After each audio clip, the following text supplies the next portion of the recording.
Tyler Reese wasn't supposed to be noticed. He drifted from city to city, leaving behind no paper trail until a street fight outside a gas station exposed more than just his identity. When police arrested him, they didn't realize they had just caught a man tied to a chilling pattern of disappearances. But it wasn't until investigators opened his backpack that the truth began to surface: a murdered journalist, a map of marked cities, and a plan more sinister than anyone could have imagined. It was a quiet Friday evening in downtown Greenville when a loud commotion disrupted the calm near a gas station on 3rd and Pine. A crowd quickly gathered around two men yelling at each other. One man, tall and athletic with a buzz cut, lunged forward and threw the first punch. Fists flew, bodies clashed, and the scuffle spilled onto the pavement. Several bystanders pulled out their phones and started recording, thinking it was just another street fight. But this one would be different. When the police arrived, they separated the two men and began trying to figure out what had happened. The man who had started the fight identified himself as Tyler Reese.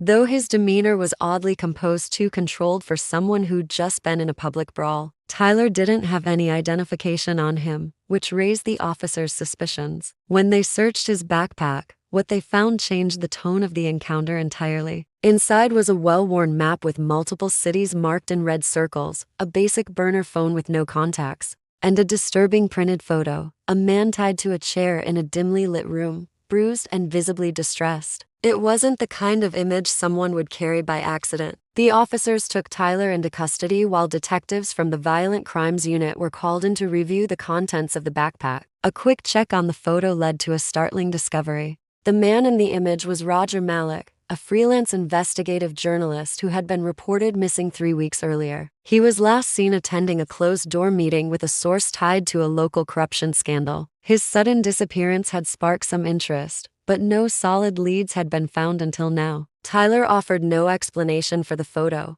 the map, or why he attacked the other man. The fight, initially seen as spontaneous, now looked suspiciously like a diversion. The man Tyler fought had no clear connection to him, which suggested the encounter was staged. Detectives began to question whether the fight was an impulsive act or something Tyler had carefully planned. As they started pulling surveillance footage from nearby businesses, one thing became clear: this wasn't just about a fight. Tyler's presence in Greenville, his strange possessions, and the eerie calm he carried hinted at something much darker. Detectives wasted no time tracking the origin of the photograph found in Tyler Reese's backpack. Within hours, they confirmed it was an unreleased image of Roger Malik, the missing journalist. The photo hadn't appeared in the press or on social media, which meant only someone close to Roger or to his disappearance could have had it. The lighting in the photo matched the unique window pattern of Roger's apartment, and a damaged curtain in the background aligned perfectly with what his landlord had described to police weeks ago. That detail alone was enough for investigators to obtain a warrant and begin searching for any further signs that might link Tyler to the journalist's vanishing. A deeper search of Tyler's phone activity yielded little.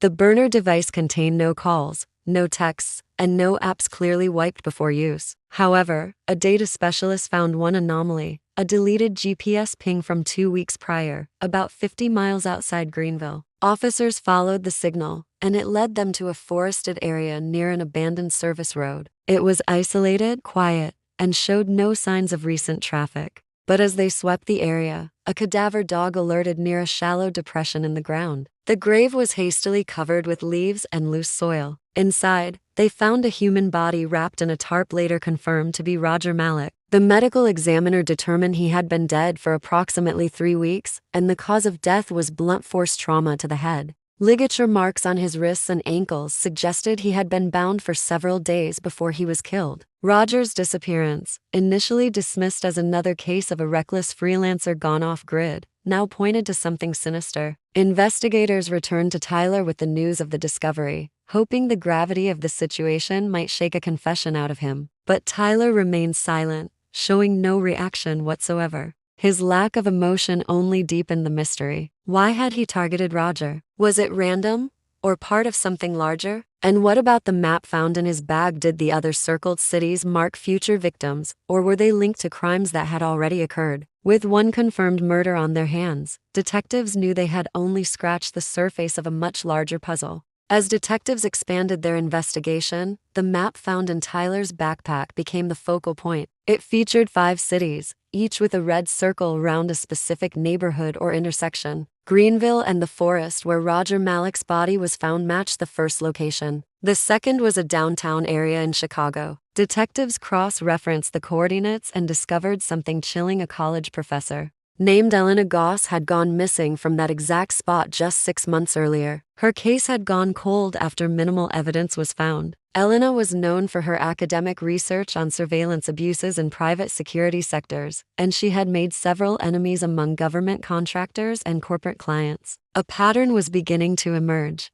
Roger Malik had been digging into political corruption. Elena Goss had been exposing private security firms. Both had mysteriously vanished, and both were linked to areas marked on Tyler's map. Detectives now believed Tyler might not have acted on impulse but was instead working from a list, one that targeted people involved in exposing secrets. They turned to Tyler's past, unearthing a hidden history under multiple fake names. Years ago, he had worked briefly as a licensed private investigator in Arizona, but lost his certification after being caught fabricating evidence in a corporate espionage case. After that, Tyler seemed to disappear from official records, resurfacing only through a string of short-term apartment rentals, cash jobs, and burner phones. It became clear he had intentionally erased his identity, working in the shadows with a purpose that was only now being revealed.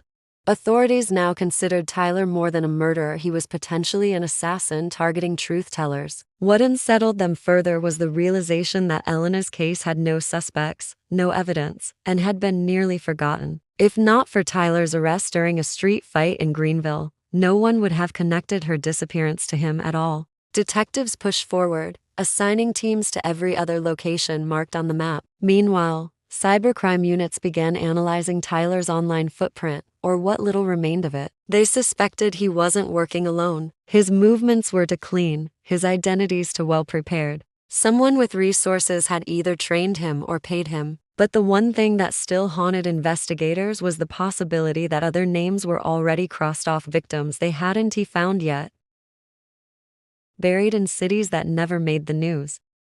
The digital forensics team working Tyler's case uncovered a breakthrough when they traced an encrypted email account associated with one of his fake identities. The account had been used sparingly, but included a rental agreement for a storage unit in rural Indiana. It was paid for in cash, under the name Ben Kingsley, a known alias Tyler had used in the past. Investigators arrived at the site quietly, unsure of what they would find. What they uncovered inside the unit shifted the entire direction of the case. The space was dimly lit and sealed tightly, with insulation covering the walls and ceiling. It wasn't a place to store things, it was a place built to operate from. On one wall was a corkboard covered with printed photographs, news clippings, and handwritten notes. Red thread connected specific points, forming a web of connections between journalists, academics, whistleblowers, and corporate executives. There were dozens of names, some already crossed out, others still untouched. In the center of it all was a list titled Loose Ends. Among the evidence was a whiteboard with dates and city names, each aligned with a name from the list. There were also printed directions,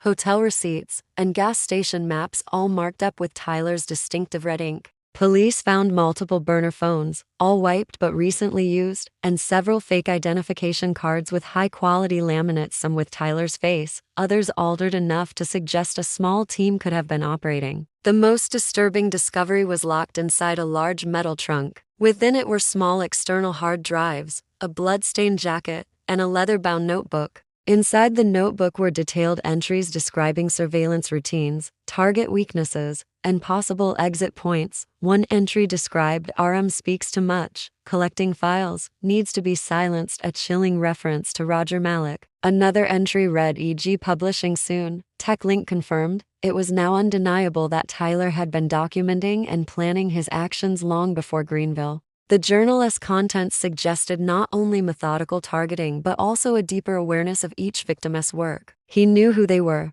what they were uncovering, and when they became a threat. The organized nature of the storage unit hinted at more than personal motivation. It pointed to a higher-level directive, possibly an employer, one that viewed truth as a liability. Investigators realized the fight on the street had simply been the crack in the surface. Beneath it lay a dark infrastructure dedicated to silencing voices before they were ever heard. As investigators combed through the journal and evidence collected from the Indiana storage unit, a new name stood out: Kendra Liu. She was a cybersecurity analyst who had testified before a federal committee about backdoor access vulnerabilities in communication software used by multiple government agencies. Her name was circled in red on Tyler's list, with a date next to it that was only 4 days away. Authorities immediately launched an emergency operation to locate and protect her. Kendra was found in her apartment in Arlington, Virginia, unaware of any threat. She had received no warnings, no strange visitors, and hadn't noticed anything unusual, yet surveillance footage from her neighborhood, pulled within hours of police intervention, showed a dark sedan parked across the street for 3 nights in a row.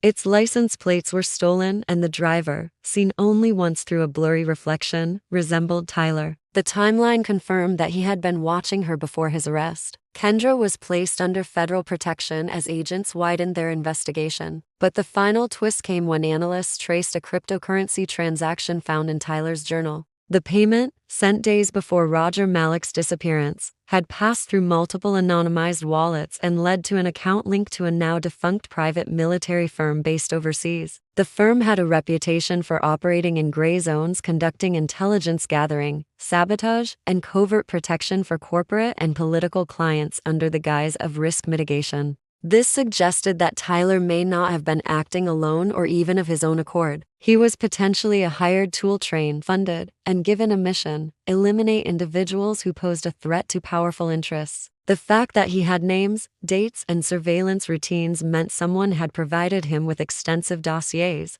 the kind of information few could access legally. In the courtroom, Tyler remained silent through the trial, never once offering an explanation. Prosecutors presented the mountain of evidence against him: photos, maps, journals, and the bodies that told the story he refused to share. He was found guilty on multiple counts of first-degree murder, conspiracy, and attempted murder, but the broader conspiracy remained untouched. Even behind bars, Tyler never named an employer, and no official ties to the firm could be proven. The public only saw a lone man caught in a random fight. What they never learned was how close he had come to completing his mission, and how that single punch on a Greenville sidewalk unraveled a plan far darker than anyone had imagined.